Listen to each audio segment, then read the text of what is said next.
Last time that I checked, it was 5 chains on my neck. It was no smut on my rap. Last time that I checked, I was selling zones in the set. Make $250,000, no sweat. Last time that I checked, I'm the streets voice out west. Legendary self-made progress. Last time that I checked, first you get the money, then respect, and the power and the hoes come next. Last time that I checked, I've been self-made from the dribble. I was been saying I'm a killer.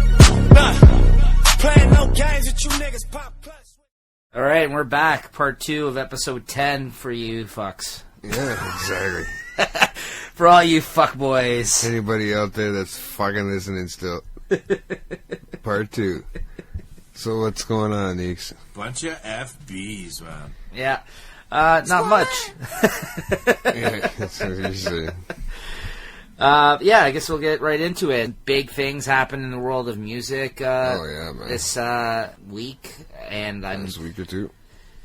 You want to start with the downer news, or do you want to talk about? Yeah, might as well get into the downer. Yeah, news. so as you guys may have noticed, the last 2 episodes that we put out, first part and the second part, the intro music was Nipsey Hussle songs. Now, we talked a little bit about Nipsey Hussle on this podcast previously. Last time when Grammys came around, he got nominated for his album at that time, Victory Lap. Yeah. People were saying it was Album of the Year, a lot of rap fans, and it was definitely in the running, and was nominated for such. But he did end up winning, but it was probably the biggest year for him of his career thus far, like up to this point. And this guy's been grinding for a long time. I mean, I'm talking about 10 years ago. This guy was on the scene, like mixtape scene. I remember I originally heard Nipsey on game songs from mixtape shit like years ago. You were telling me, I didn't even know. To be honest with you guys, I didn't even know who he was up until the last album.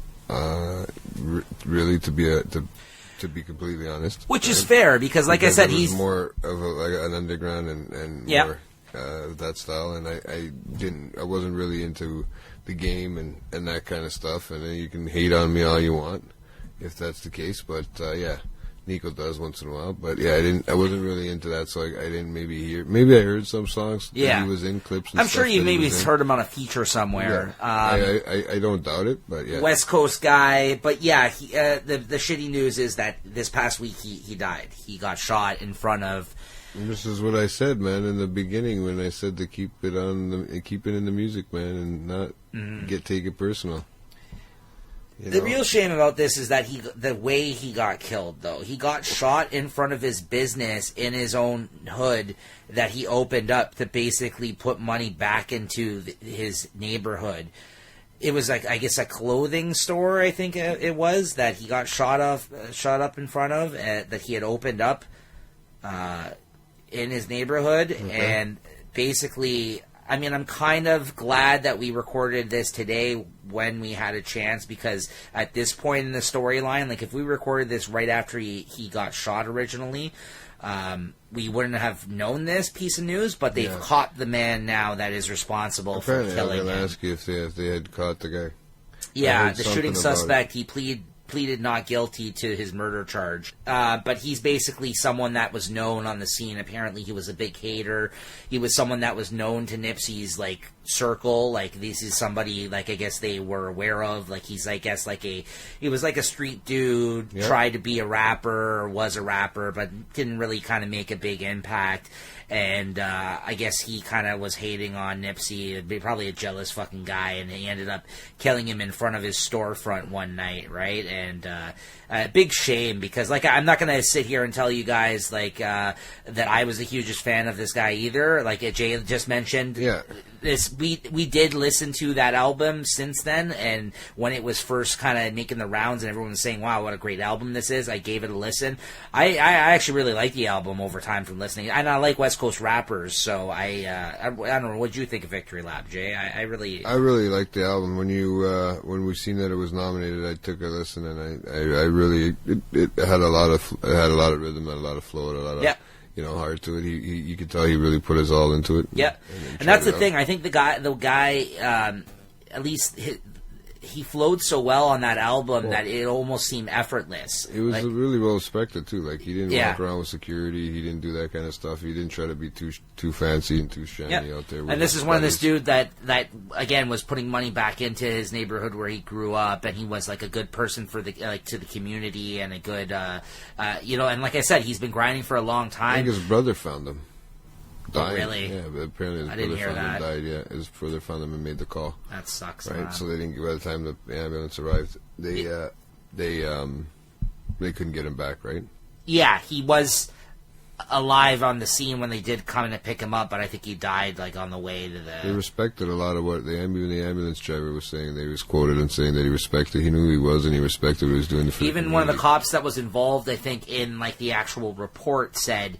When he seen the report, he was surprised and taken aback because he recognized the name and said, no, like, this guy was doing good for his, like, community. Like, he was surprised that he was the one that had his life taken. And this is, the saddest part about all this is coming off, fresh off the heels of, like, his best year so far in his career. Like, this guy was on the way to, make a big impact on the culture and musically, right? Yeah. So...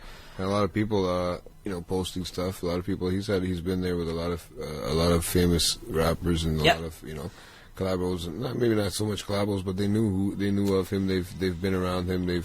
Drake put a posting up saying like, what was sad about this is that we had just spoken about doing a song this summer, and we had talked about like it had been a while. Like he had a song with Drake in the past, I believe, as well. But I think the other thing I read too was that.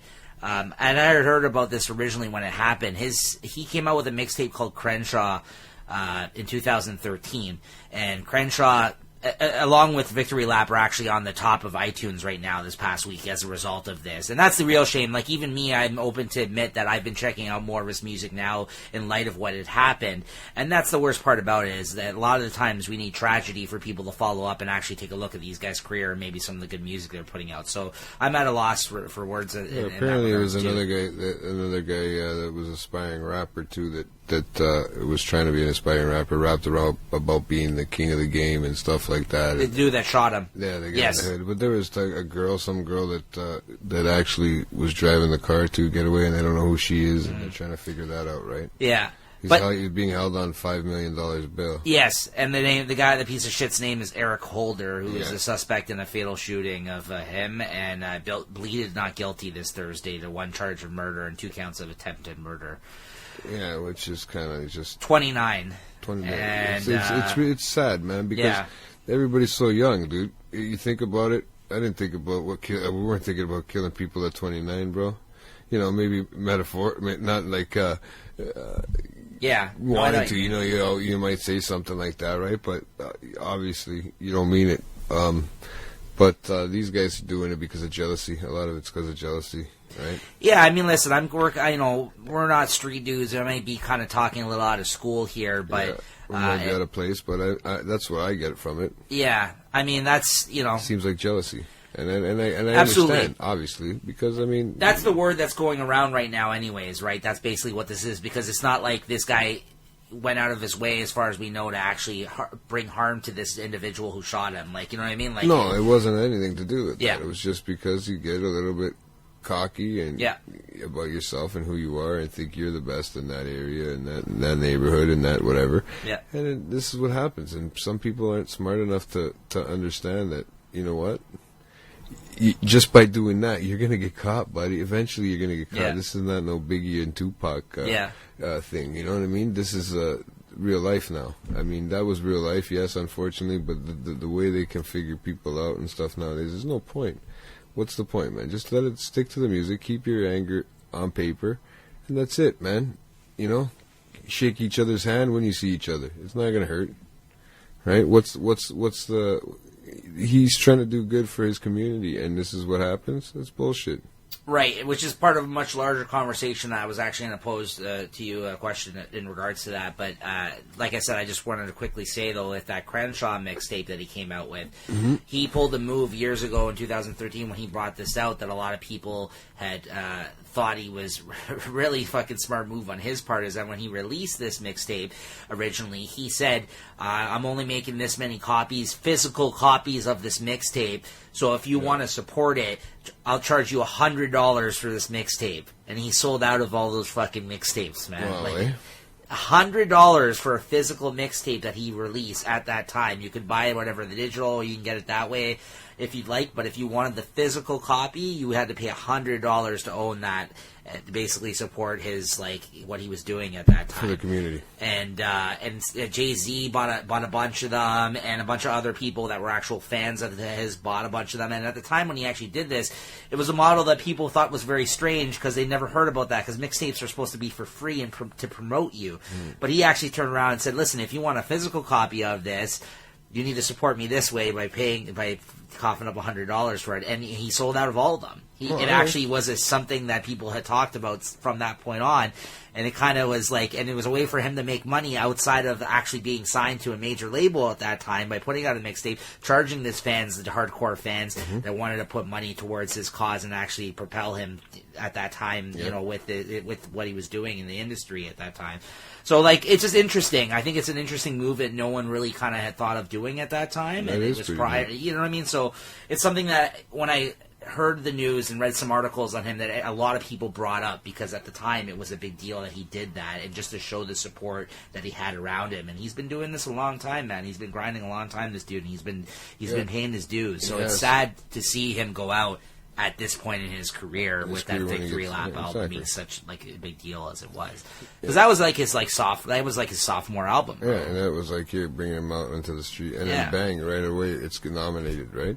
So it's like unfortunately you lose somebody that's trying to do good for this community. We lost a lot of good guys this past year in rap. Going back to even 2018 with Mac. And it's with these guys that everyone comes forward with a story. Everyone's got their own story about the interactions and the way that he touched them, right? And like even the game, like he had posted a video. He's fucking at 4 a.m. the night after he heard of him getting killed. He was driving around the area, like his hood, like where he grew up. This dude.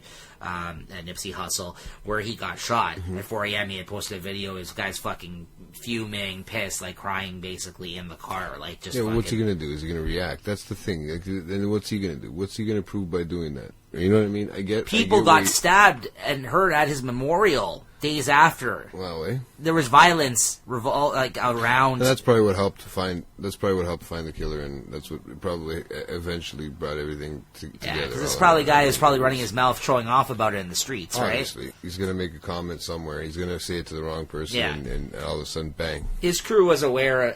Was aware of this dude. That's the thing, right? So I don't think it took them too long to figure out. He had to put into protective custody. This guy now, because there's probably guys in jail that are trying to kill him now. So, but the thing is that his brother said too. It seemed more like an execution of some sort, like somebody was out to get him, right? So you can just tell, just the way it felt, apparently, right? Because he's not somebody that people didn't like. Yeah. Right, especially in his neighborhood, and that's where he was, right? Yeah. Yeah, it was Victory Lap was his studio debut. Yeah, so after like several of the mixtapes that I just had to check my stats, and I had to make sure I believe that. I thought that was the case. Unfortunately, they lose another one, right? Before they can get to see what they're really about. So yeah, I mean, if you're into his music or you haven't taken a listen, check out Victory Lap. Check out Crenshaw, one of his more popular mixtapes. I've been listening to them lately. And the part of the bigger question I wanted to kind of bounce off you and ask is. Noriega, actually, who was one of the first ones I saw post this, he had posted him talking like a little video. He does like the Drink Champs podcast, of Capone and Noriega. You actually put one of your way back playbacks was with him, Nori, a couple of episodes ago, if you recall. He's a pretty popular, I guess, media rapper guy now as well too. Like he does a lot of content. He does podcasts and YouTube videos, shit.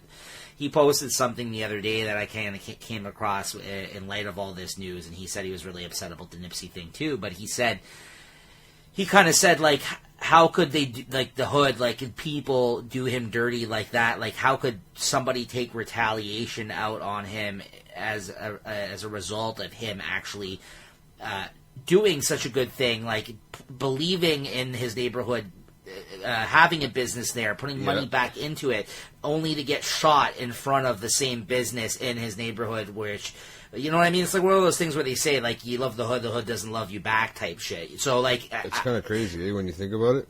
Yeah, so he kind of posed the question to say, like, should people still support their hoods when they get out of it and act like this, even though they may be real dudes and this is what they want to do, but does it really help? Because we've again, I'm not a hood guy, I'm not fucking, maybe I'll have to ask Cheech from the Hood when he comes back on the show, but, like, I'm not a street dude, and, but from my perspective, I've seen a lot of other rappers talk about leaving and never going back, like 50 Cent. As soon as he fucking got out, he's like, fuck that shit. Like, I'm rich now. I'm never fucking going back. Like, then you have other people like these guys that still go there. They still hang out there. They try to put money back in and try to support it and make it better. Maybe not actually go there physically, but he was actually going there physically. Yes. His thing was there. Like, I know a lot of these guys, some of them won't. Once you get too big, you got to move a little differently, for sure. Exactly. Absolutely. You're always watching what you're doing and watching. But what do you what's going think? on. Do you think this is worth it to actually, like, to continue to, like, look what happened. Like, this is not an isolated incident, too. No, I know. This is, this happens to some of these guys, right? Exactly, like, and right. Is it really worth it in the end? Is the question. Does it happen enough for it to justify him? I mean, it doesn't justify anything. I mean, you can't justify somebody getting shot over or getting murdered over something that they, or even taking their own life. You know what I mean? Because they feel pressured or they feel, stressed, or they feel, or somebody's jealous of them, or, you know what I mean? Like, you gotta remember that it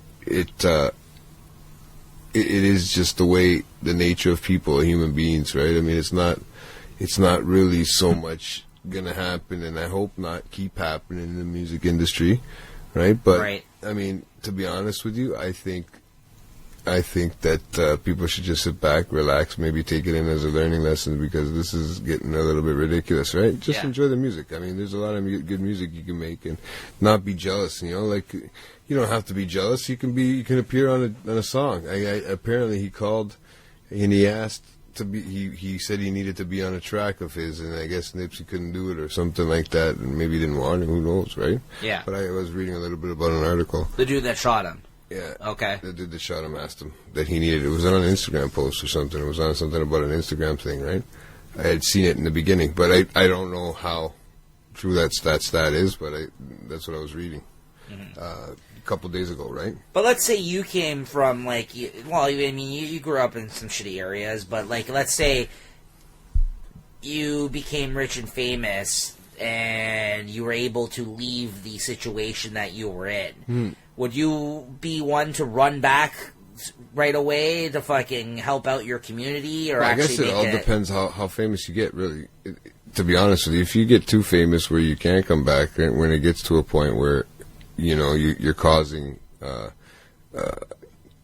flash crowds and stuff like that, it gets to a point, where you have to maybe give back to your community, but from an outside place, right? Like, maybe from another town, maybe from another city, maybe from, what else, but still give back to your community. Right. But, I mean, obviously he was trying to do it right from his community. He didn't realize how big and how it was going to affect him. Right. How much it was going to affect him. I guess you don't see this kind of thing coming, right? This is something that comes out of somebody's head. So, I mean, if you want to go back, I'd probably go back and try, if I became famous, and try to, give back. I would give back to the community. But, I don't know if I'd be, like you said, depending on how famous you really are, do you go back with security or without security? You know what I mean? Yeah. We've come to I don't know how present I would be. I would probably donate money if I could to the right places, like the sources, but I don't think I'd be hanging out on the block or something like that. You know what I mean? Like that. Let's say for Drake, for instance. I mean, he can't just show up in Toronto and just show up. I know he's here. But Drake didn't come from, like, a grimy fucking but hood or it doesn't matter. Like. I get what you're saying, right? In that sense, but let's just put in perspective of people that might want to get revenge off of somebody that might have came from a grimy jealous area. haters, all over the place, for sure. Right, that might have came from a grimy area, and if he shows up without security or without whatever, he's not target on his head. He's famous, right? I mean, absolutely. He's become really famous in the last 10 years, right? I mean, he's not never been famous, but he's gotten ridiculously famous. Right? I, for one, at least, like I said, not coming from that background, but at least hearing it from other rappers and their music and, like, from their perspectives, I don't think I would be running back, to be honest, because the goal is to get out of that situation. Yeah. If you get out of your situation, I may go back, get my loved ones, my family out of there, you know what I mean? Like, buy my mom a house, that whole shit that rappers talk about, this kind of shit. But other than that, maybe a few close people in my circle that I trust, because you're going to need people as you kind of get into the music business for maybe protection, and then, you know, somewhere along the way, or guys working for you if you want to help out someone else financially. You know, you hear about these people having falling outs with these type of people as well. Like, look what happened with fucking 6ix9ine. This guy surrounded himself with a bunch of OG guys who he didn't probably fucking even know. Yeah. And look, and they got him involved in all this trafficking and all this kind of shit. All of a sudden now he's like facing fucking how many years in prison right now, right? Exactly. So like, you gotta watch out, man. But this is the thing: is that this was his sophomore album. Okay, he's had a few that he never thought would blow up, probably, right? And this one did. So maybe he didn't realize. Maybe he's just mixtapes fired it out. Maybe he's just stuck in the routine of going back and doing that and going into his own, not realizing how massively big he had gotten in that year. Right. Regardless if it was with all of America or if it was just with his town. Right. In his town, he must have been a star. Like, and that's the thing, right? You try not to go back because it's kind of hard. Because, you know, you want to stay out of that limelight. You want to stay out of that, not so much that limelight, but you want to stay out. You're in that limelight. You want to make sure that there's nobody around you that. You need the security. You need the safety. You need, if you're going to go back into your own old area that people know you and remember you and maybe could get jealous of you. Yeah, I would think you need the security, man. Anybody. Movie actors are like that. It's not just rap artists. It's like anything, right? Yeah. They have to. I mean, they want to give back. Obviously, they want to give back to where they came from, right? And maybe the streets that they grew up on. But sometimes it's hard to do it right there personally. In that spot. You can't go there. You can't just go there. I don't think. I mean, it's not an easy answer. That's why I kind of wanted to ask your take on it. I mean, because, it makes sense. I get what you're saying. It isn't an easy answer either, too, right? But when it's all said and done, when you become a certain type of famous, you got to be careful, right?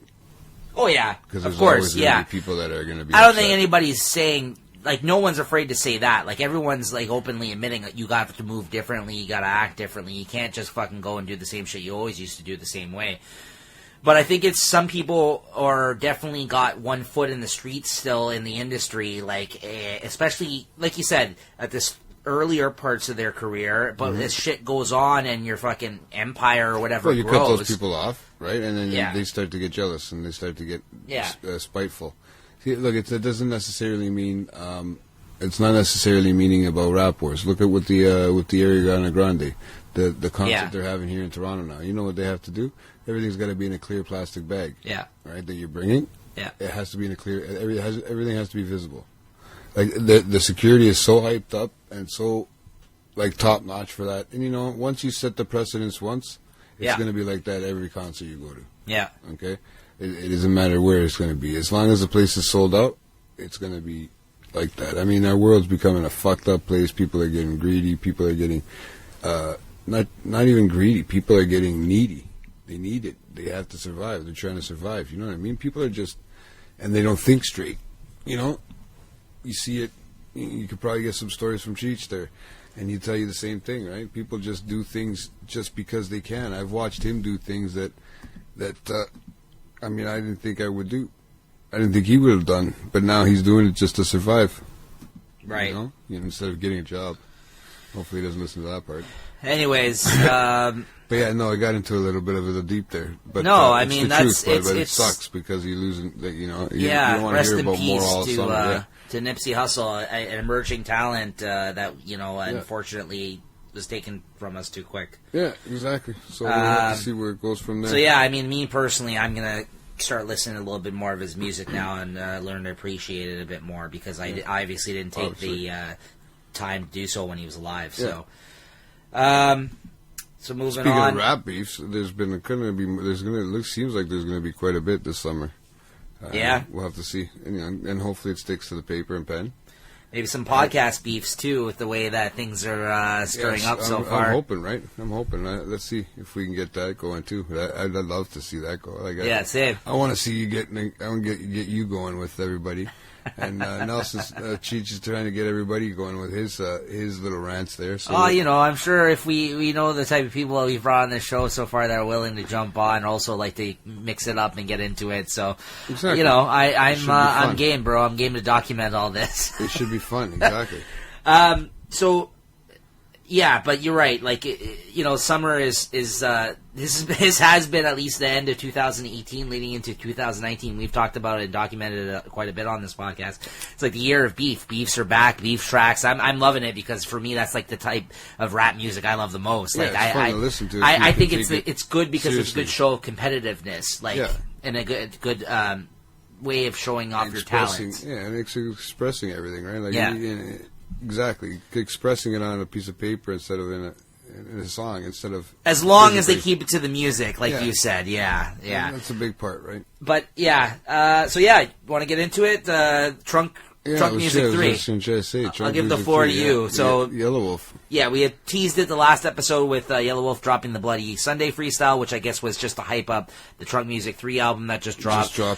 So me and Jay have been listening to it the past week and a half. I'd say it's been out. About a week now. Yeah. So if you want to get into it, let us know your thoughts on it. So I like it. It really freaked me out because what happened was I put it on and I'm waiting to hear some real diss tracks, and then all of a sudden I'm listening to I get about 3 songs into it, and then I start hearing the song Rowdy, and he ends up doing the song, and I'm going, there's 2 white guys rapping in this, and I couldn't figure it out at first, and I'm trying to figure out who's who, right? And I can tell Yellow Wolf's voice, but I'm going, no, that's not. And I said, yeah, it's MGK. What a head scratcher, bro. Bro, it threw me right for a loop. And I was like, he said that he was going to let everybody know how he feels about him. Well, apparently he that's did, how he feels about him. Right? So the same MGK that he took shots on in the Bloody Sunday freestyle prior to the album being released. It wasn't, you know what? I think now that I think about it, I think those shots were more at G-Eazy. All G-Eazy? I know there was G-Eazy shots in there, but I know a lot of people also suspected that MGK was part of that. Well, I think that he's also taking a shot, if he's subliminally, at Shady Records, too. I think he's taking a shot, not just in that song, but there's other parts where he references, where he throws a little word in after the sentence, where he throws in Shady, or he throws in M, or he throws in Slim. That's the other thing. I'm not 100% sure he is or not, because there's a lot of lines he says in this album that could be misconstrued. You could look at it and say he's talking about Shady, but a lot of the time he's taking shots, it seems like, at exes and stuff like that. Well, that too. He's got a specific ex I know that he's into. But he talks a lot, which he does do a lot, for sure. But he talks about a lot of things to do with relationships with people. So, you could take it either way. It's hard to justify it, right? Yes, and it could be towards all of them at once, right? Right. And we're not knowing who to pick from. I forgot which song in particular it is. He even talks about someone's star power and how they act, and so that's what I mean. And how he is behind them. What song is it? Over Here, the fucking song that he talks about. That's the last song on the track. What's that? That's the last song on the track. Yes, I like that tune. That's a good tune. I'm starting to wonder if it's about an ex, because I think he says bitch, and I don't know. It's hard to say, because you can say bitch for a woman, you can say bitch for a man, you can say it for whatever you want, right? Right. And at one part of that song, right? And that's the word that's kind of got me wondering. There is a line on that song, the chorus. I'm pretty sure it's the chorus, right? On that jam, I had posted it up on the Facebook.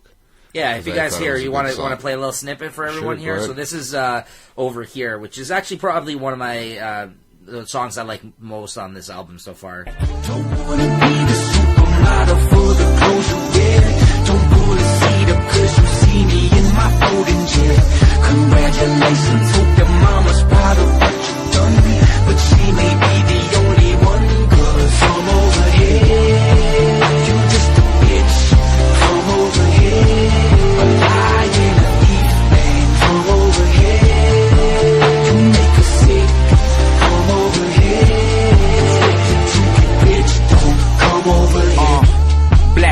check it. Black Harley, blue cases, 38, OG. Creatively a newborn baby, from the G to the A.D. Went from the creek to a love story. Went from a single wide trailer to the boots, alligator in a high rise over the streets. Ran through the dirty south in cleats. Never lost touch, never got beat. A lot of rappers talk about who's doing what. Not a single one said shit about me. Now that's respect. Can't buy that with a bet or a check. Better check the beat. Yeah, so I think it's more the chorus. I think it's more the chorus than anything that has it. yeah. Yeah. I I got we got Chichi from the Hood's national anthem on there. what's that? Trailer Park Hollywood. fucking Hollywood. Trailer Park Hollywood. That's with him and all the snapshots. Right? That'll be his next intro song. Yeah. Next time if we ever talk to him again. After he screwed us with our posts. So you like the album overall? Where would you put this in comparison to some of his other earlier projects? It's there. They're all the same. I mean, he doesn't go number one. I mean, he's not going to go. I don't think he's going to go number one. You know what I like about it, and it's the reason why I think that series is called Trunk Music, is because it's made for songs that have stereos, man. Right. And I heard it in your car. Bass. There's a lot of bass, right? Yeah. It's meant for those old Cutlasses and those old Chevys down in the States, where you had those 22-inch rims with 35 or 32-inch low profile tires, right? I mean, it's one of those things where those guys are driving. Yeah, I know the songs rims, bang. They bang, so, man. And That's it a needs, banger. it needs to be pop. It needs to be able to pump out of that metal of those old cars, right? So that's why I kind of like it in mine, because I can actually hear the bass, but sometimes it's overpowering. Rattling, right? It is. I mean, there's a lot more plastic in the cars nowadays, right? Yeah. So you're hearing more of the rattle, right? But so for me, I thought the album overall they're the same. I think I don't think they've gotten any better over the years. I mean, the beats have always been good. His earlier stuff wasn't the greatest. Yeah. And I'm talking earlier, maybe like the first Trunk Music. Before Shady, back when he was just some American, like, you know what I mean? It wasn't just before he was signed with anybody. The beats have gotten better, obviously, but I mean, other than that, where has it been going from there, right? For him. Here's the thing. I went through a couple of train of thoughts prior to coming on the podcast and talking about this. And, I gave all the songs so far a few listens through. I'm sure you gave it a little bit more time to listen to. Yeah, I'm in the car a lot more, at least listening to music. So, originally I was going to come on and say that it's not for me. I don't like the album. Mm-hmm. Then I was like, you know what? It's okay. It's not bad. I don't hate the album. Like, so pros, like you said, the songs bang, the beats are good. It fucking definitely fucking is made for that. Like, loud, the punk. Yeah, that's music, the pros for sure. This music loud. He makes good hooks and choruses. I appreciate more of the sing-songy songs, like the one that over here, what's the other one here? Addiction. Even like Trailer I Love Park You. Hollywood, like they're all courses. They're good courses. Yeah.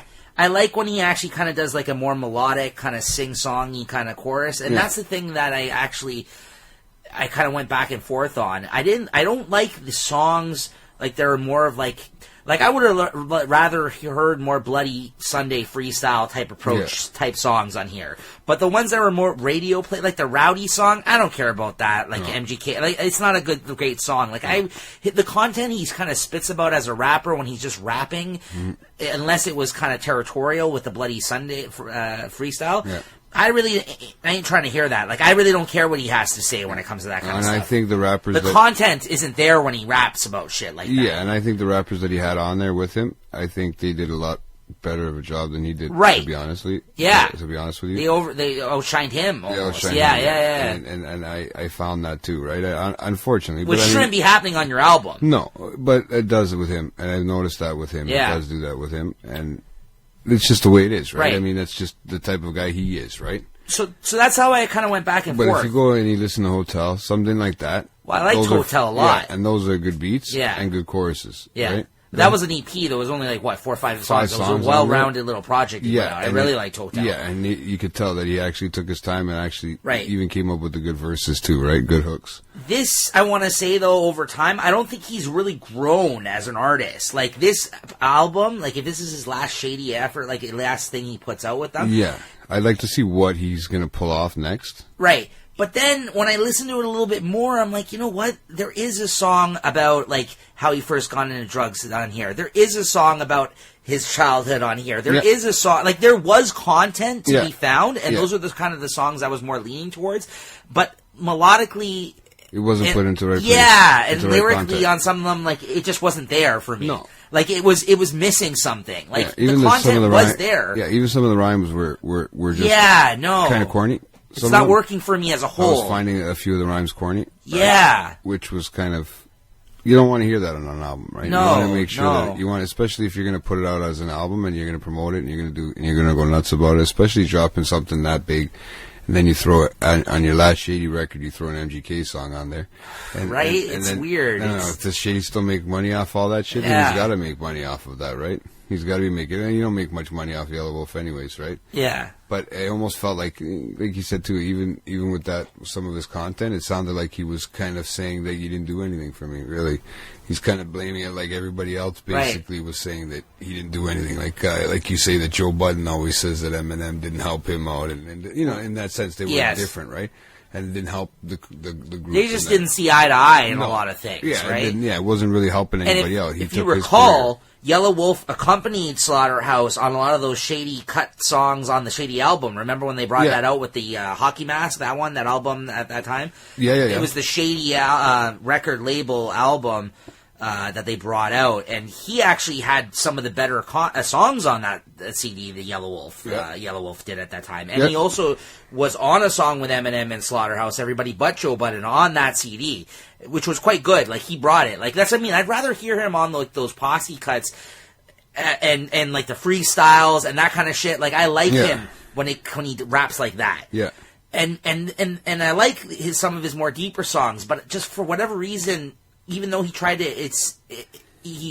to kind of have a bunch of different types of songs on this album, they weren't working for him. I think he could be a single, like an artist by himself. He needs to have always somebody, or he needs to be on somebody's track. Like he's not a guy that's going to write a whole song, a whole album with 12, 15 songs. You know what I mean? He's going to be somebody that writes maybe a couple songs, good songs here and there, or he's going to a couple good verses for another song, right? Right. So I think he did what I was looking for. Like, that's what I mean. Like, that's why it just didn't click with me, because the fact that I thought that there wasn't any content, but then when I started listening to it more and more, I'm like, no, there is content here. I'm just not relating to this content. Yeah. So far, great. Like I said, great summer music, but nothing that you want to. Yeah. You know. But I will quickly mention, like, I like this song a lot. This one here. Like, I Love You, like, that's what I mean, like, a more, like, melodic kind of... Yeah, but he's getting deep, right? Right. And he's going back to, probably, that's what I'm thinking, I think he's talking a lot about, he has an ex-wife that I've read a little bit, I mean... A lot of his music has been about her, right? And she's just sucking him dry, too, right? Yeah, it's like his Kim, essentially, right? Yeah, exactly what it is, and she's, like, sucking him dry, right? So she's taking money, he's paying for his kid, and she's taking it, and, you know, like, if... He's just having a lot of those issues, right? I mean, that can't be easy once you actually start making money, and who knows what's going to happen once he moves back down south, or once he's down there starting to record records, what's going to happen, if it's going to, you know... Yeah. You're going to hear more of him? Are we going to hear more of him? Is he going to... I don't know. Is this going to be it? A lot of people are doing pretty good independently these days, so it's possible, but I think a lot of his fan base came from the fact that Eminem brought him in. Yeah. Like, a lot of the appeal... But they were always waiting for... I was always waiting for an album to come out from him, and, you know, it would take a while in between, and then, like I said, prior to Hotel, there wasn't really anything... Well, you liked that other one, the Wolf one or whatever. This was Hotel. Yeah. Right? Well, there was Hotel, and then there was the other one before it with the wolf face on it, right? Was it just called Wolf or something? No, that's the same one. Oh, is it? Yeah, it's the same. Okay. I think it's just the picture on the... Oh, okay, it's just a different picture, okay. Yeah, it's a picture on the album cover, if I'm not mistaken. So, yeah, I don't know. I mean, I'll still check him out from here on out. I'll still kind of see what he has to offer, right? See what he's going through, see where he's... You know, that's what I said. I'm going to see what's going to happen from here on out. I certainly don't think it did him any favors of the fact that Eminem beefed with MGK prior to his song. You know like, what? Is that his single from this album, that Rowdy song? I don't think it'll make a single. It sounds like it's kind of single potential, though. Yeah, I don't think it's a great song. No, I think he's got other ones there that could probably be better single potential, but I mean, that would probably be his closest. And MGK out-rapped him on the thing. Yeah, and how do you do that, right? I mean, how do you put something, it's like... So, that's actually a great example. MGK is a guy that had similar type of songs about his drug addiction and life and this and that on his first couple albums, which were great. Like, I could really get into his songs on that. That's what I mean. Like, he did it right in comparison. If I was going to compare the two, MGK was a much better artist when he first started than Yellow Wolf is at this point. Well, then he came out with General Admission, right? And those types of albums, too. Yeah. He went from... But then the last couple of things he brought out were great. But the General first Admission two albums... was really good. I like General Admission. Laces Up and General Admission were both good, solid albums. Yeah, obviously. Yeah. And he's trying to come out with something that's similar to... But he did it right, is what I'm saying. Like, he found, like, what made it work for him, and he did a good job as a result. Like, his career flourished at that time because of that. Whereas Yellow Wolf... Animal. What? He was just a party animal, and he was letting people know. He was always on tour, too. Like, Yellow Wolf, I think he stayed more quiet, too. He wasn't really out there as much as, let's say, MGK was touring and doing that kind of stuff. Yeah.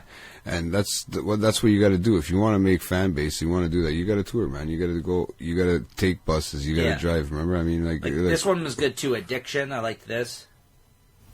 Mama always said I was a space cadet. That I would lose my head if it wasn't attached. Thank God I was touched with the vision of rap. Some of them are good. Like, I mean, because I still ain't got the don't get me wrong. I'm not down in the whole album, right? The album, I'd say it's like a 7 out of 10 for me, maybe a little less. I would say probably a 6 for me at this point. But I mean, to be honest with you, it's worth it. It's well worth the listen and well worth to check it out and see if you can get anything from it, because there is some good content on it. Like I said, some of the choruses are good and they can get deep. Especially with him, right? I mean, he's had a lot of music like that lately. Not so much when he was younger, and he was just balling, and that's all they were doing, right? So, anyways, Trunk Music 3, check it out if you are a fan of Yellow Wolf. If not, like I said, I personally don't think it's his best effort yet, but there's some decent songs on there. And it came out of nowhere. I mean, I knew it was coming out, but it just dropped one evening, and that was it. I found it, and I picked it up, and that was it. So, we're going to jump right in a moment here to a little bit of sports talk, because I know Jay's got a whole lot of shit. They're going to get riled up here to say. But first, we don't have to touch on much news, but one thing I did want to mention is that the opening up of the Honey Pot Weed Store on Queen Street West. Are apparently first legal. Yes. Marijuana apparently. Store. I mean, there's all kinds of marijuana stores. Even though if you go on their website, it shows you multiple locations. Yeah, exactly. I don't know how they have weed maps, and the police just can't keep up with it, or what? I don't know. But I don't know about you, Jay, but I'm going to be trying to head out there this weekend, actually, and pick up some shit myself. For once. Honestly? Yeah, fuck it. Why not? Like, I'm going to go pick up some edibles and stuff. Dude, there was a lineup. People were sleeping the day before. Where is this place? I didn't even bothering. It's right by where the old... too many other places they can go to. You know, like, before you hit City TV, like, where that is on Queen Street West there, like, and the New Era Hatch store used to be up those ways, that's where it is. So Queen no, Queen, not Queen, John and... yeah, by there. Somewhere it's on the way if you go towards there, heading down Queen there. So people were, like, sleeping outside. The fucking lines were, like, around the block, waiting for this first legal Toronto weed store to open up, right? But a lot of people think that's the only one. I know three. I know another. I'm not gonna say the name or whatever, but I know there's another one out there that does it just as legal and just as legit. But they've been doing it before April 1st. They've had it, and now they have 3 stores, 3 locations, and I remember them just having 1. Then it went to 2, and this 3rd one popped out of nowhere, and it's in my old area, which is pretty cool, man. Where I grew up, I was waiting. I was like, all these years I used to live in that area, nothing, right? And then I leave, boom, there's one put up there, and they have like little cafes. Like they get literally, right. It has a little spot outside where you can sit down and relax if you want to eat your cookie or if you want to do whatever, man. They don't give it. Like I don't know how they're getting away with it. They're not a legit store yet, but they keep popping up, and I don't know where it's coming from. like I said, somebody's got their hand in the pocket. Somebody's got their hand Honey in somebody's pot. pocket. Yeah, exactly. But no, I don't know what's the difference. I haven't checked out the Honey Pot website if there is one yet. I haven't checked that out. Apparently, it said 4 other stores are set to open in the city this spring. Amory in Yorkville. Apparently, they're getting Nova Cannabis at the Old American Apparel in Queen West. A Tokyo Smoke in the former HMV, which is a huge fucking... That's a big building. Yeah, near Young Dundas Square, and Canna Cabana at Young and College. So those are 4 more stores they said that are going to be opening up this spring. So they're rolling them out, bro. Like, but you know what? That's all it's going to be for now. Change quite a bit here. It's so funny because apparently they're getting these guys that aren't ready yet, that weren't open on the right date on April 1st, are getting penalized. They're getting fined because they're not open yet. Mm-hmm. You know, they made them jump through all these loopholes to kind of register and all this stuff, and now that they're not open by that date, they're finding them like bylaws or whatever for not having the store open on a certain day or some sort of shit, right? Right. So it's kind of funny that works out that way, right? Yep. Mm-hmm. So how about those Canadians? Oh, fuck Jay? off, bro. You know what? It's not over yet, bro. It's not over, Neeks. It's not over, man. I think it's over, bro. No. We got... You got one game you have to win? No, I need to win one game. And then the other team has to lose? And of course, you're not going to put Sparks in net for us because you guys are just pricks. So you're going to put Anderson, who's kind of shittier. I am happy to say, however, that the Leafs recently clinched earlier this past week to get into the playoffs by beating the piece of shit Islanders after fucking the fans tore the shit out of Tavares once again and were quite the big fucking assholes that they are, pieces of shit that fucking don't appreciate what he's doing over in Toronto now, and they're just sore fucking losers. Yeah, I'm happy you got that goal. Sweetest revenge, bro. Like that was the. Not only did he get the goal against the Islanders, but that also clinched their spot in the playoffs. And it was a game-winning goal. Perfect, bro. Yeah, it was a game-winning goal. Honestly, like it couldn't have got any better. No, he needed that. Here, let's hear a clip of the fucking piece of shit fan that cussed him out, though. Here, this went viral. I never seen this. Yeah, this would be interesting. Hey,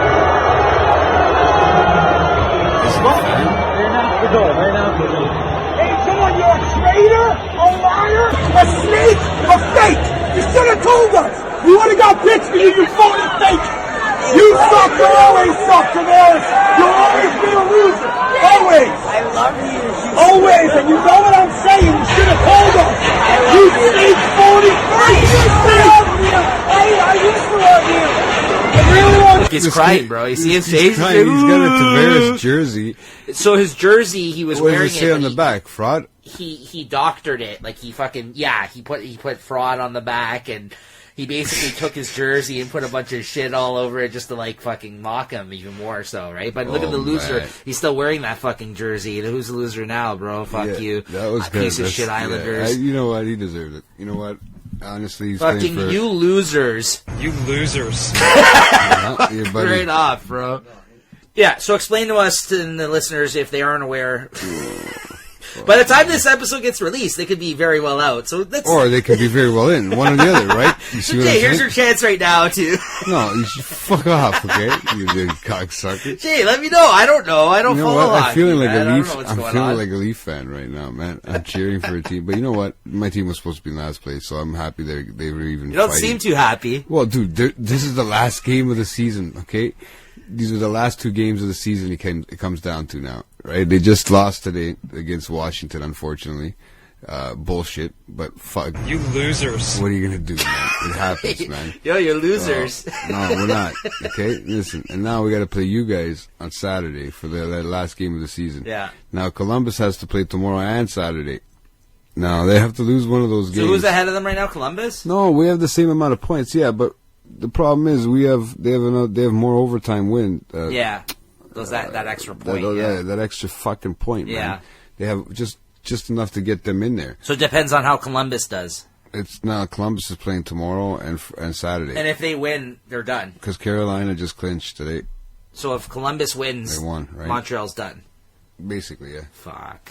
So and they're facing New Jersey. And like I said, they fought for their life today. I mean, they fought this whole season. You know what? I'll give them credit because, dude, I didn't expect it. They stayed injury free.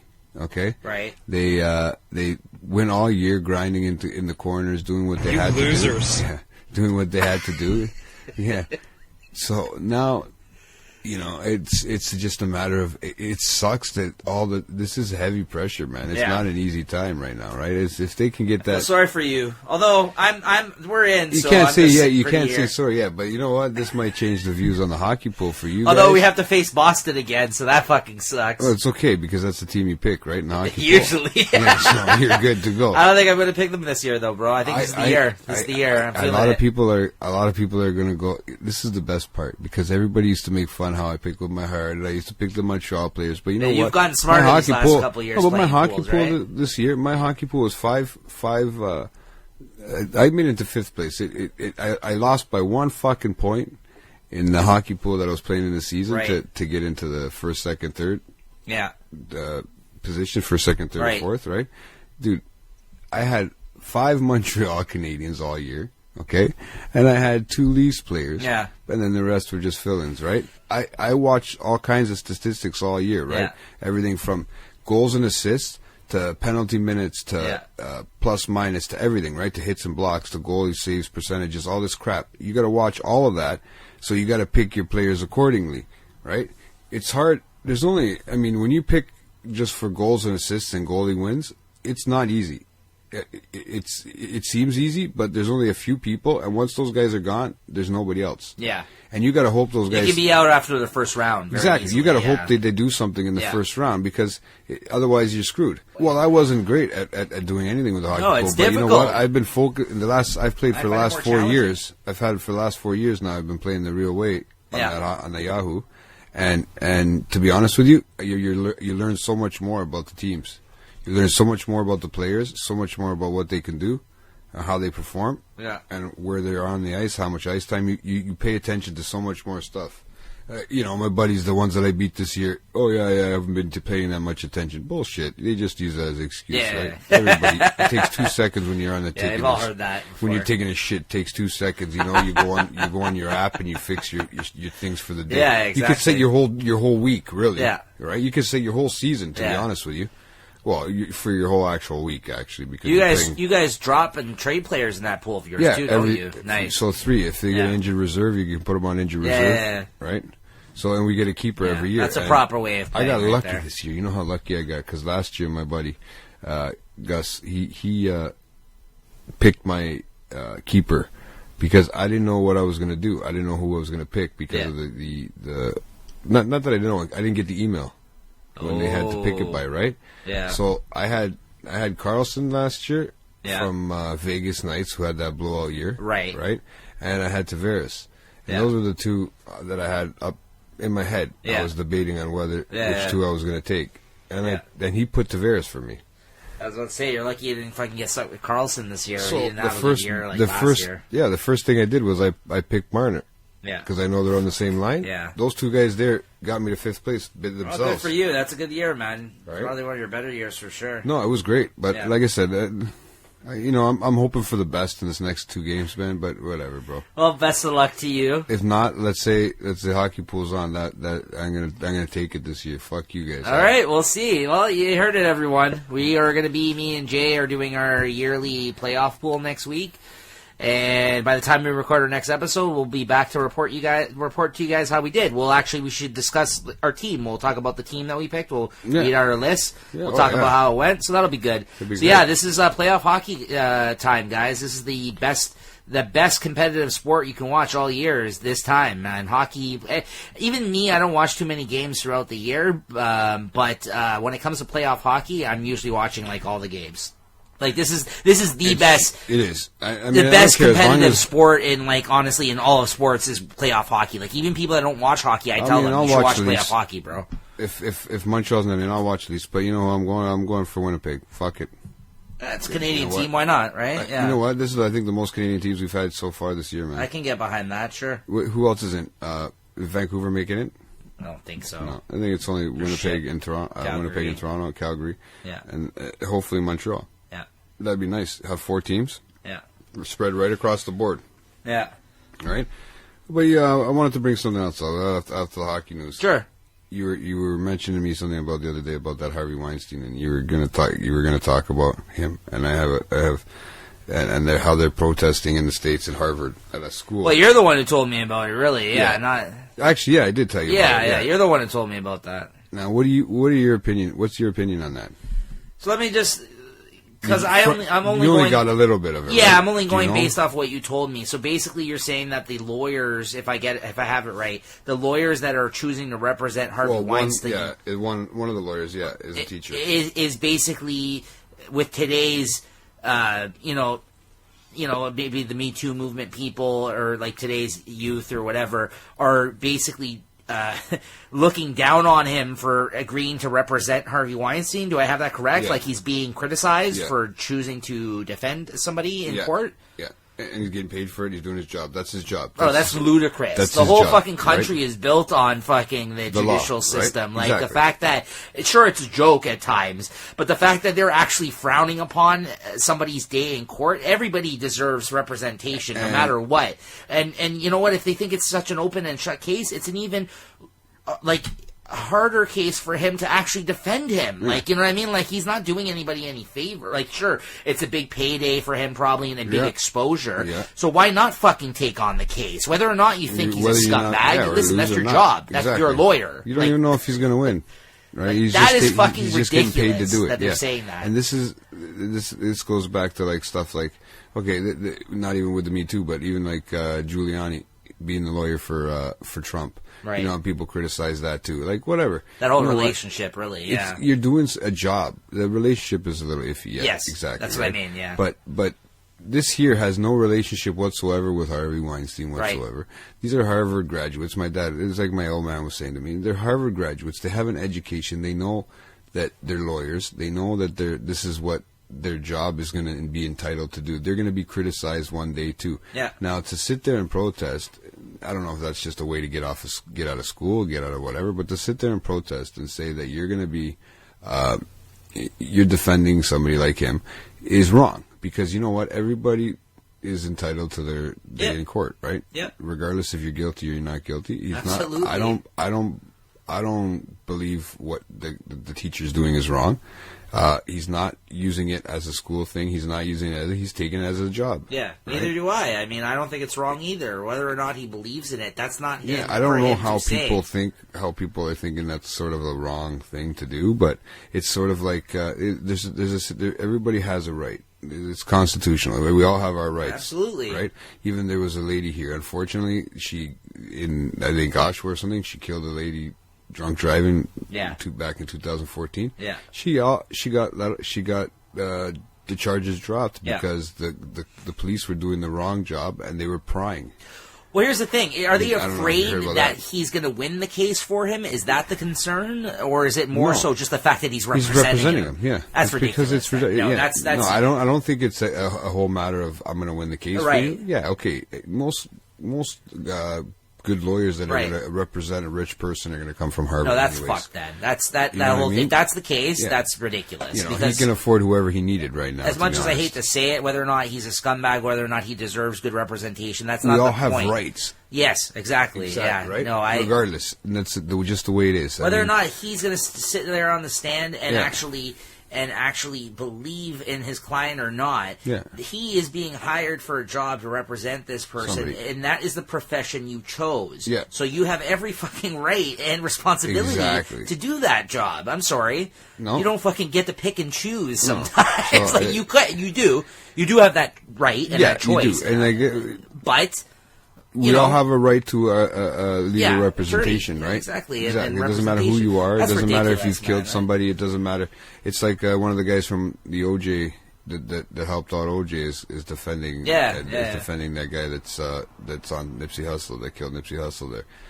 There, they're going to get they're busting his chops right because of that whole thing, right?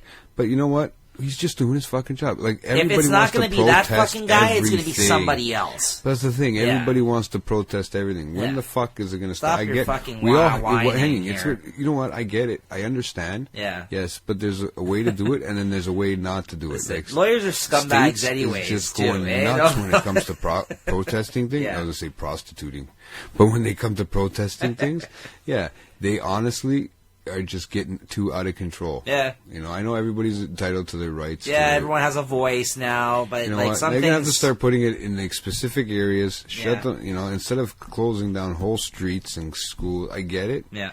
But it's a freedom of speech thing, and that's another thing that we all have, right? Right. Our right to freedom of speech. Yes. So, you know, I mean... No, you I think can't it's argue. ridiculous. It It's is. the most ridiculous. You don't have to like it. No. But that's the way of the world. Yeah. And if it's not that fucking scumbag who's going to represent him, it's going to be somebody else. Exactly.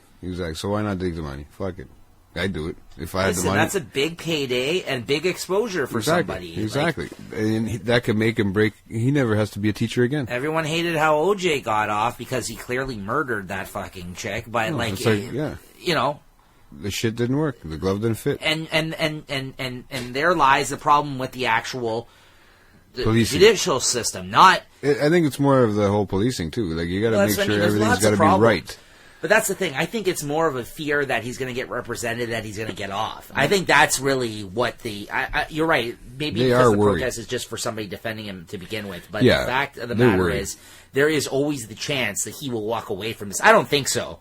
I think it's an open shut case, to be honest. Not without something going. Like, I mean, I don't know how much... I don't know how if he's going to do jail time or what the fuck he's going to do, but I don't see the jail time happening. Oh, listen, the fucking Cosby shit, that... Fuck... Yeah. That Cosby's 80 years old. He's going to die in there if that's not the case. Exactly. Right. You don't think he's going to go to jail? Probably. Yeah, it could be. I don't think he's going to die in there, but he's going to probably go to jail. He didn't do what Cosby did. Cosby thing is more fucked up. Though. Cosby's fucking... Well, no, they're both fucked up. Yeah, they are, but Cosby's drugging people. Cosby's straight up drugging people. Drug people, yeah. You know what I mean? He's straight up, and he was honest about it, too. He wasn't even lying this about it. This guy was just a scumbag who fucking, Well, you know what? Look, he could have kicked out Cosby could have kicked off two bucket lists at the same time. He could have drugged the woman that he never thought he was ever going to do. Right. Probably. Where are you going with this? And he went to jail. That's another part of his bucket list. He's never been to jail before, right? There's his bucket list. Right. Maybe you never know. That could have been on his list. There. Like, where are you going with this? But you know what I'm saying, right? It's just the way it is, right? I thought it was fucking hilarious, but not hilarious, but that he actually did do it. I couldn't picture him doing it, but the poor guy. I mean, the poor lawyer, whoever's doing it, like he's getting hassled for no reason. I mean, that's just kind of stupid. So, but yes, Montreal will clinch soon. All right. Hopefully by next time, please. Okay, and with all that, the hockey gods, because fuck. With that being said, we're going to move into the last part of the show here with the My Way Back playback for tonight. And you're probably only going to get one every other week now with the Way Back playback, the way it works. Yeah, exactly. Right? So if we're going to be dropping weekly episodes, you're going to get 2 a month every other week. Should I hit him up with another butt-in fucking history installment, or should I do a different one? It's all you, buddy. You decide. You let me know. If you want to do your butt-in history, you do it, man. I'm always interested in learning. People are always interested in learning, right? I would hope people are interested in learning. Yeah. Right? I don't know. I think I did most of the talking this time, Neeks. Yeah. Okay. That was kind of crazy. I didn't realize how long we've been recording for. That last part went by really quick. So I'm going to hit you with another Budden song. So last we left off, I introduced you guys to Joe Budden's sophomore album when he was signed to Def Jam. I talked about all that. If you want to hear that, go back a few episodes. When we have our episodes all loaded up on the site soon, if you want to actually hear it. And I played for you guys Walk With Me. That was the song I played you last time. That was a good song. So where I left off, I said every time I'm going to do a way back playback, if I mention a Joe Budden song, I'm going to basically do from the start of his career, the kind of prior to him where he is now, where he became like a full internet fucking media dude. So Mood Music 1. It was okay. It was probably the weakest out of all of the Mood Music, but so I'm not gonna play a song from that, but I'm gonna jump into Mood Music 2 now and play a song from that tape for you guys today, which is where he really, really made his impact during the underground kind of time, with mixtapes were really, really a big deal, and basically just swipe beats or get beats from people and just basically rap over them. And from mixtapes back then, you got different content than you would from their studio albums. So you know what I mean? Like, it was different. Like, you could do different things on a mixtape and actually show your skills. You didn't have to have concept records and this kind of thing, or club bangers and this kind of stuff, right? So you would see other people kind of follow in that footsteps with the Lloyd Banks. They had G-Unit mixtapes around the same time were big. And then Lil Wayne with the Drought mixtapes and the fucking Dedication mixtapes, and like, yeah, it was kind of like around the time, like, Joe Budden was in the mix of all these kind of big mixtapes at that time with the Mood Music series. So number 2, so this song's called Young N-Words, which I'm not going to say the word, but this is the name of this song.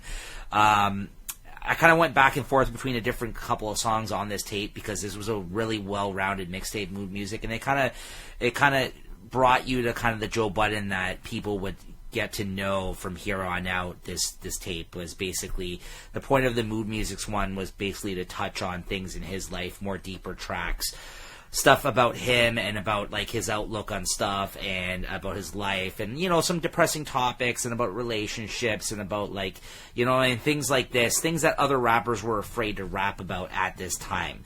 Because around the time when he started dropping this, like I just mentioned, that fucking huge fucking beast that G-Unit was at this time, was basically took over the rap game.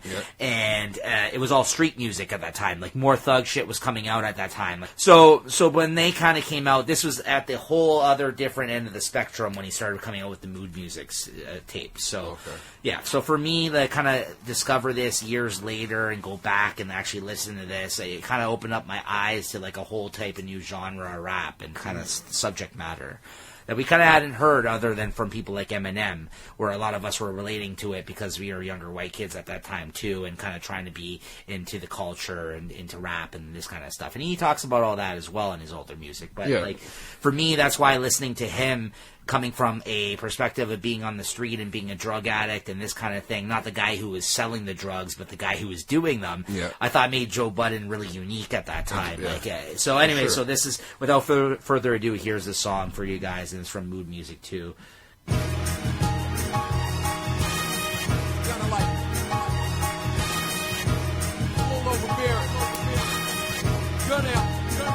Yo, my struggle's a little different. Y'all niggas was selling, I was flipping. Sights were winded, I'm just kidding. I was hanging with old cats trying to put my bid in. Same safe, you was stacking it. I was trying to get in. Y'all was fucking with pigeon. I was on Malcolm X looking for a job for my sink to get dipped in. Was still spitting. Before the video pictures, around the time you ain't got dumped on my Pippin, niggas was still pitching. I was stealing money from my moms anytime she left her purse in the kitchen. Guzzling a pippin', I was high as a fuck, ODing on Visine so my eyes wouldn't glisten. All right, so yeah, that's as you can see in the song. What'd you think of that, Jay? You want my opinion? Sure. I liked the lyrics. I wasn't a big fan of the beat. I liked the instrumentals and stuff, like the actual instruments. The beat you didn't like. Yeah, it wasn't a big fan of me. I think it could have went differently. Sure. But the lyrics were there. Yeah, lyrically it was there. You were listening. Yeah. That's why I picked this one. And like I try to once I don't like the beat, I try to kind of get the beat out of my head. Yeah. And I just try to listen to the lyrics. Yeah. Right. So and just see what that's all about. Yeah, not the strongest beat. I agree. Kind of like very old school sounding, but yeah. But what he says in the song, if you were listening, like a lot of things I had mentioned, like he talks about going to jail when he was young, and like, yeah, it's great, a great place to visit, but I don't want to fucking live here, like, because he's like, grimy people are stealing my shit, like fucking, like just his perspective, like on a lot of these things, I think it was just really original at the time. Like, you at that age, maybe, he was younger there too, right? Yes, absolutely, and he talks about. Back when, like, I hadn't had a knife put through me yet. Like, his ex-girlfriend stabbed him back in the day. That's why he said Angie ain't put the knife through me yet. Like, at that point, like, which was, like, well documented in another song, too. Like, his baby moms apparently stabbed him back in the day, like, over something. Like, she actually stabbed him. They're all crazy. See, so, like... even the women are nuts. Yeah, so there's that. He talks about, like, the hood doesn't have love for you kind of thing in this song. He mentions going to jail. He mentions being into drugs, stealing his mom's purse, stealing money for drugs. That was before I didn't have my first toolie. Like, he mentions, like, this is back when I didn't have my first gun yet. Yeah. So he kind of takes you through that journey, bro. Like, the thing. Yeah. That's what I mean. Lyrically, you can see it's there, right? Yeah. Right? Yeah. I don't know. Like I said, I think maybe it could have been a little slower. Sure. I don't know. Maybe the track was too quick. Yeah. It was good. It flew. The flow was there. Right. That's a fair criticism, though, I will say, because throughout his career, he's been criticized for his beat choices. Well, that's probably why it hasn't been on. And his flow. Stuff hasn't been on. It hasn't been on the radio. Hasn't been. It was hard for him to break into the mainstream. Absolutely. Yeah, exactly. Yes. Right. Yeah. It's hard to get into mainstream. You told you have to have that well balanced, right? Yeah. And I found that was off. Yeah. Not. Like I said, lyrically it was awesome. I Yeah. just felt the beat wasn't made for that song. Yeah, no, you're not wrong. For that type of lyrics that he was singing, right? It was more of I think he had more of an emotional song there, right? And talking about talking about life and growing up. I think it was too happy-go-lucky of a song, too happy-go-lucky of a beat. You know what I mean? It wasn't. It's a. It could have been more of a more mellow song. Yeah, the kind of way that he's coming at it on the song, he's trying to sound a little bit more tough and aggressive, but yet the beat is very laid back. It doesn't represent that. It doesn't make that. you sound tough and aggressive. Yeah. I get what you're saying. Yeah. But like I said, the lyrics were there. His tone, I meant, not the beat. No, okay. The beat is laid back. Yeah. He came kind of more tough and aggressive. Yeah, he came quick. And yes. He should have laid back a little bit with it. Yeah. And laid back with the beat too. Yeah. The lyrics were all there. You can hear it, man. You can hear it, and they all flow, and they're all the rhymes were there. Yeah. There was nothing wrong with the rhymes at all. Yeah. And maybe this is where they didn't see eye to eye, dude. Maybe this is where one person didn't see eye to eye to another. We'll get to that. Yeah. Like I said, later on we'll get to that. Like I said, I actually have a little bit of knowledge of his history outside of the music, so that's why I kind of wanted to do this, because I wanted to kind of slowly bring it in. Yeah. No, I know. Showcase a song. That's why I wanted you to kind of keep going with this, right? Like I noticed you why not just keep going with it? And see, because I don't know the knowledge of as much as I do, as much as I thought. And then after this, once I'm done, when I get to the point in his career where he is at now, finally, one of these days on one of these way back playbacks, I'm going to stop fucking beating that drum. I'm going to be done. Because for years, I fucking beat this drum for people to listen to this fucking guy. No one fucking ever listened to me. You've been beating that's what you're trying to say to me, eh? That's what you're trying to say. Hey, listen, this is my last attempt. This is me. I get you. I totally get it. I cannot do any better than what I'm doing right now to try to break down these songs and try to get someone interested in it. No, I know. I can hear it in your voice, too. That's the way you're right. explaining it. Just because it takes me back, too. Yeah, well, and that's the reason for these songs. And by the way, this was brought out in 2004. I was going to say, it was probably about at least 10 years ago. Fucking 14 years ago. Yeah, see? Crazy. Or 15 years ago. Sorry, 15 fucking years ago, old, bro. Man. That's all. Don't, if you keep saying that, it keeps reminding me of how old we're getting. I was 17 when this came out. Yeah, no, that's what it is. It's that, what do you call it? Old school. It's just a little different. Yeah. I figured out the problem. Anyways, so that was way back playback. Nice pick for the night. Well, I'm glad I was able to introduce you to something new there. A little different, eh? Yeah. Literally 3 hours, bro. Fuck. Holy fuck. I didn't even realize how long it was. We had to bring it for our 10th anniversry, bro. Our 10th show anniversary. 10th show anniversary, bro, guys. And we made it this far. Holy fuck. Speaking of 10th anniversary, me and the girlfriend are actually celebrating that tomorrow. For real, eh? Yeah. Well, today, actually. Oh, right now. Yes, that's true. You better say something when you go out there if she's still awake. Maybe. Probably not. Maybe she's waiting for you, okay? Your 10th anniversary celebration. Yeah, fall asleep. That's exactly. Cuddling. You got to cuddle now, buddy. That's it. That's weird. I actually didn't make that connection till now, actually. Now I realize that's kind of cool, 10. man. Yeah. That's kind of cool. It worked out that way. Yeah. So, all right. Fuck. That was... well, this was a good one, bro. Did you enjoy yourself? I did. But, yeah, it's been great, man. It's been a great 10 episodes, man. Let's keep it going. All right. With that being said, we'll see you guys next time. All right. Peace out. It was 5 chains on my neck. It was no smut on my rap last time that I checked. I was selling zones in the set. Make $250,000, no sweat last time that I checked.